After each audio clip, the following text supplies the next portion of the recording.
Well, hello there, random viewer.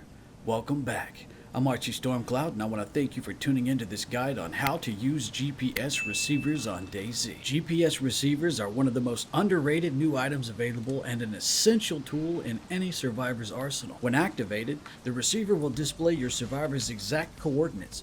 Used in conjunction with a tourist map, players can effectively navigate the expansive landscape and precisely articulate their positions to other survivors. To effectively utilize this tool, you will need a GPS receiver, a 9-volt battery, and a tourist map applicable to your location.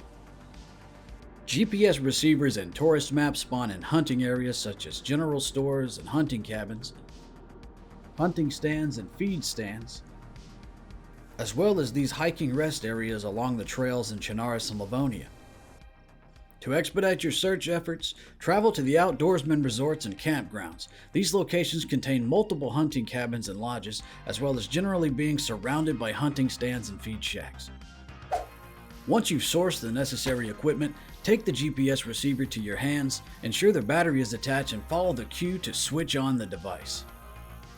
Displayed on the device will be your survivor's coordinates in the format of X and Y, along with your current altitude above sea level. With your GPS still powered on, return it to your inventory and take the tourist map to your hands. Follow the prompt to view the map to open the overlay. Let's peruse the elements of the map overlay, beginning with the legend or key. The circled area here is the compass. The needle will be dialed to the direction in which your survivor's torso is facing. The number centered within the housing is your orientation in degrees clockwise from 0 to 360. Within the grid sector section of the key will be displayed your X and Y coordinates, also known as your easting and northings, which I'll explain in detail momentarily. Your coordinates are displayed in decimal format. To avoid any unnecessary confusion, ignore these decimal points. Instead, use the integer value when discerning your location on the grid map. For example, 0.84 should be read as 84, and 1.18 should be read as 118. Now let's learn how to read a grid map. Grid maps are read differently from cartography charts. Allow me to explain. Grid lines do not indicate longitude and latitude. Instead, grid maps provide eastings and northings. These vertical grid lines are called eastings because they run east from west.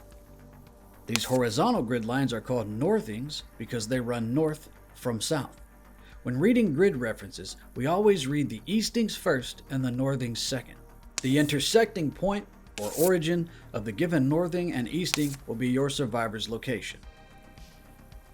With that in mind, let's use what we've covered to determine where we are in Livonia using the available coordinates. We'll begin by zooming into the map completely to reveal the refined sectors.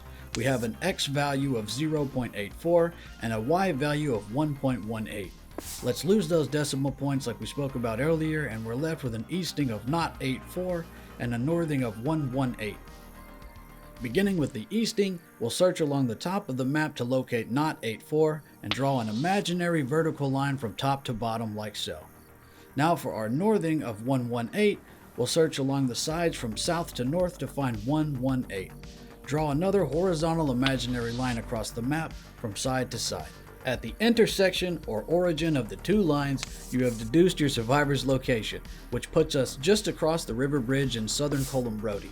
And in referencing this rest area trail map, that is exactly where we are. If you found this video useful, please subscribe to join our community and like it to help more survivors find our content. As always, a very special thank you to my community members who make all of my content possible with your membership. For any DayZ related questions, stop by my live streams here on YouTube and ask us. Until then, I'm Archie Stormcloud. Stay alive and hail hydration.